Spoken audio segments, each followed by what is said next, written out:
after some years Manipur se economically yana sondharni haina tale moigi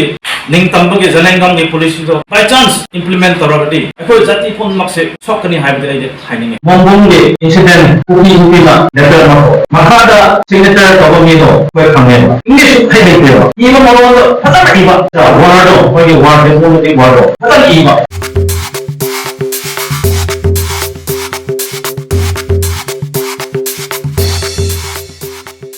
aduge ngaside leaders ko so miyam subrina ko ge political analyze se masa masa gi ideologies masa masa gi opinion do phangdo ko kanda haubi ba laitara sound ngai lai su khra ko piro haina haininge adu se ko gi masa gi individuals de opinion do kamai tawdi phagidra haibudo phangdo minaraga khana ba ge matam oibrina ai gi awakhan nom se mi ama gi sokpo yai mi ama gi pamdo su yai adu ge hana ko pio haina mangjauna haininge ai gi manipur da thokriba thodok se amarom da haira yamna numaitra amarom da haira ai kuki isin now jerida numain lerami boy haisra kana kana haisra mi amna khangne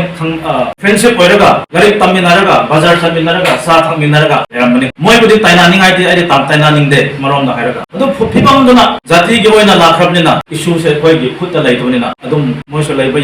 yadabagi yamba chen aduga jati ama gi oibnina moi gi aya angamba mafamda su koi mitai isin now so yam innocent oibu koi su laiba yadraga amga chen lakhre asi sida aina haining badi koi gi ayamba se jiribam district se background lom se koi gi muslim isin now bengali isin now ne yamna lai asi se amaron da se gi policy moi gi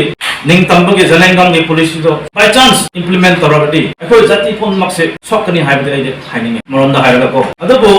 hojik se government gi central government gi policy na haibudo chumi haina longning maramdi asi gi pot se aikoina mi ahai asing na tan analyze toba matong inadi central government gi policy yam chauna lai moi gi logis policy gi implement tawninga moi gi business policy gi implement tawninga do khoi se notice laiba mainly si border laiba manipur praja khoi se khoi da lan tawhalaga sonthama matamda after some years manipur se economically yamna sonthagni haina khale yamna nimai hodoba unity se wa ko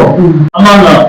wakan do ngane plano hai to yaro si masi anang ko ya sahi matam yenara hai panda angu yamana hai panda angu le ya to nasi yam pon sira hai ko ge hena hanin ko wakan le go metai do also naga do also tarana do also jati man also kuji yamna nimai aduga pamatam sida yamna desinai ko se kri gira se alada ai kon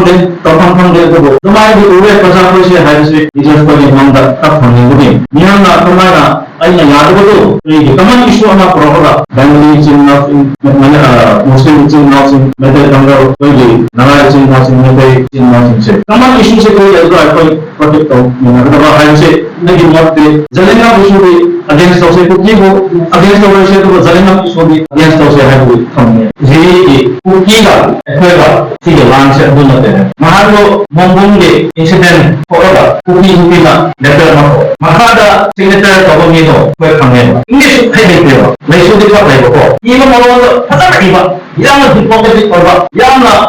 kaya sa word do koi word de mo de word do phata iba adu already moi ko do jirban se koi english ge wo hai ma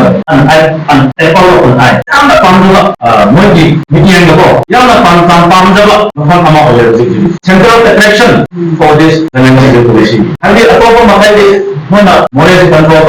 control to mafam ko se manop from so se control to la policy da asida zira la ko se mo gi center of every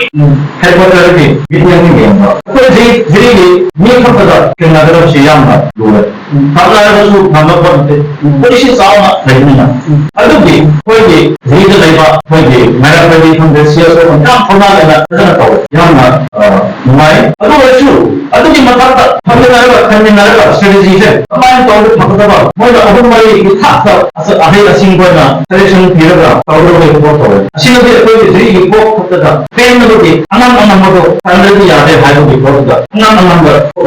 business policy implement tawna do koi se knowledge laiba mainly si border laiba manipur gi praja ko se koi ga lan to balaga sonthara matamda after some years manipur se economically yamna sontharni haina tale mi so ni sama sani siba ha se generation amadi yamna stop education fail economic fail and therefore generation amadi ꯃꯅꯤꯄꯨꯔꯒꯤ ꯐ꯭ꯌꯨꯆꯔꯁꯦ ꯈꯔ ꯁꯣꯟꯊꯔꯦ ꯑꯗꯨ ꯃꯇꯝꯗ company ꯍꯣꯏ central ꯒꯣꯔꯃꯦꯟꯠꯗꯒꯤ ꯂꯥꯛꯀꯗꯧꯕ minute MNC multinational company ꯈꯣꯏꯅ ꯂꯥꯛꯑꯒ ꯑꯩꯈꯣꯏꯒꯤ ꯂꯝ ꯀ꯭ꯔꯣ ꯄꯤꯕ ꯃꯇꯝꯗ ꯑꯩꯁꯨ ꯀꯅꯥꯁꯨ ꯄꯤꯕ ꯍꯧꯒꯅꯤ ꯑꯩꯈꯣꯏꯁꯦ ꯕꯤꯖꯤꯅꯦꯁꯁꯤ ꯃꯣꯏꯅ ꯄꯨꯂꯞ ꯀꯟꯇ꯭ꯔꯣꯜ ꯇꯧꯔꯒ ꯑꯩꯈꯣꯏꯕꯨ ꯅꯝꯊꯥꯛ ꯇꯧꯔꯒ ꯂꯩꯒꯗꯕꯒꯤ ꯃꯑꯣꯡ ꯐ꯭ꯌꯨꯆꯔ ꯑꯥꯐꯇꯔ 10 years 20 yearsꯁꯦ ꯑꯩꯈꯣꯏꯁꯦ ꯌꯦꯡꯕ ꯀꯥꯟꯗ ꯈꯟꯕ ꯀꯥꯟꯗ ꯌꯥꯝꯅ ꯅꯨꯡꯉꯥꯏꯇꯕ ꯂꯩ ꯑꯗꯨꯒꯤ ꯑꯁꯤꯒꯤ ꯄꯣꯂꯤꯁꯤꯕꯨꯗꯤ ꯀꯨꯀꯤ ꯑꯃꯗꯣ ꯅꯨꯡꯁꯤꯗꯕ ꯅꯠꯇꯕ ꯀꯨꯀꯤ ꯑꯃꯗꯣ ꯑꯩꯅ ꯍꯦꯠ ꯂꯩꯕ ꯅꯠꯇꯦ ꯑꯗꯨ ꯑꯣꯏꯔꯁꯨ ꯑꯁꯤꯒꯨꯝꯕ ꯄꯣꯂꯤꯁꯤꯗꯤ ꯌꯥꯝꯅ ꯇꯧꯃꯤꯟꯅꯔꯒ ꯈꯟꯃꯤꯟꯅꯔꯒ ꯇꯧꯕꯗꯤ ꯐꯒꯅꯤ ꯍꯥꯏꯅ